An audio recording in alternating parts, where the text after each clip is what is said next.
It's Tuesday. അങ്ങനെ 1:30 മണിക്ക് ഞങ്ങളുടെ ഫ്ലൈറ്റ് എത്തി.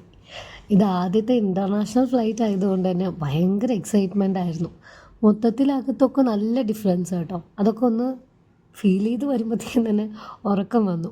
കൂട്ടത്തിൽ കുറച്ച് ഫോട്ടോസും വീഡിയോസും എടുത്ത് എപ്പോൾ ഉറങ്ങിയെന്നേ അറിഞ്ഞില്ല.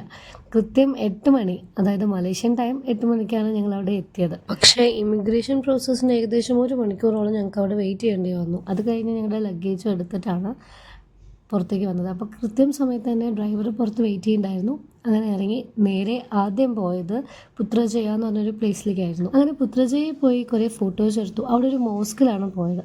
അപ്പോൾ അവിടുത്തെ ട്രഡീഷനനുസരിച്ച് ഞങ്ങൾക്ക് ഒരു ഡ്രസ്സൊക്കെ തന്നു. അതിട്ടിട്ടാണ് ലേഡീസിനകത്തോട്ട് വിടുന്നത്. ഈ മോസ്കിൻ്റെ പരിസരത്ത് തന്നെ വേറെയും കുറേ എക്സ്പ്ലോർ ചെയ്യാനായിട്ടുള്ള പ്ലേസസ് ഉണ്ടായിരുന്നു കേട്ടോ. ഗ്രാൻഡ് കോണ്ടിനെൻഷ്യൽ എന്ന് പറഞ്ഞ ഹോട്ടലിലായിരുന്നു. സോ അവിടെ എത്തി ചെക്ക് ഇൻ ചെയ്യുന്നത് ഈവനിങ് 3 മണിയായിരുന്നു. പക്ഷെ ഇപ്പോൾ സമയം ആകെ ഉച്ചയ്ക്ക് 2 മണി ആയിട്ടേ ഉണ്ടായിരുന്നുള്ളൂ. അപ്പോൾ സിം എടുക്കാനായിട്ട് തൊട്ടടുത്ത് തന്നെ ഒരു ഷോപ്പ് ഉണ്ടായിരുന്നു. സോ അവിടുന്ന് സിം എടുത്ത് അതിൻ്റെ അടുത്ത് തന്നെ ഒരു ഇന്ത്യൻ റെസ്റ്റോറൻറ്റും ഉണ്ടായിരുന്നു. അവിടുന്ന് ഞങ്ങൾ നല്ല പൊതിച്ചോറാട്ടോ കഴിച്ചത്. ഇവിടെ എത്തിയിട്ട് നമുക്ക് ഫുഡ് കിട്ടി. അത് മലയാളികളുടെ റെസ്റ്റോറൻറ്റ് തന്നെയായിരുന്നു. ദെൻ ഹോട്ടലിലുണ്ടായിരുന്ന സ്വിമ്മിംഗ് പൂളിൽ 1.5 മണിക്കൂർ എൻജോയ് ചെയ്യായിരുന്നു. 6 o'clock ഞങ്ങളുടെ അടുത്ത ഔട്ടിങ്. സോ ഈവനിങ് ആദ്യം പോയത് അക്വേറിയമാണ്. ആൻഡ് അക്വേറിയത്തിനുള്ള പാസ് ഞങ്ങളുടെ പാക്കേജിൽ ഓൾറെഡി ഇൻക്ലൂഡഡ് ആയിരുന്നു. അക്വേറിയത്തിനെ കുറിച്ച് പറയുകയാണെങ്കിൽ അടിപൊളിയായിരുന്നു. ശരിക്കും കടലിൻ്റെ അടിയിൽ കൂടെ നടന്നു പോകുന്ന പോലൊരു ഫീല്. കടലിൽ കാണുന്ന ഓൾമോസ്റ്റ് എല്ലാ മീനും എല്ലാം ഉണ്ടായിരുന്നു. സൂപ്പറായിട്ട് ഞങ്ങളത് എൻജോയ് ചെയ്തു.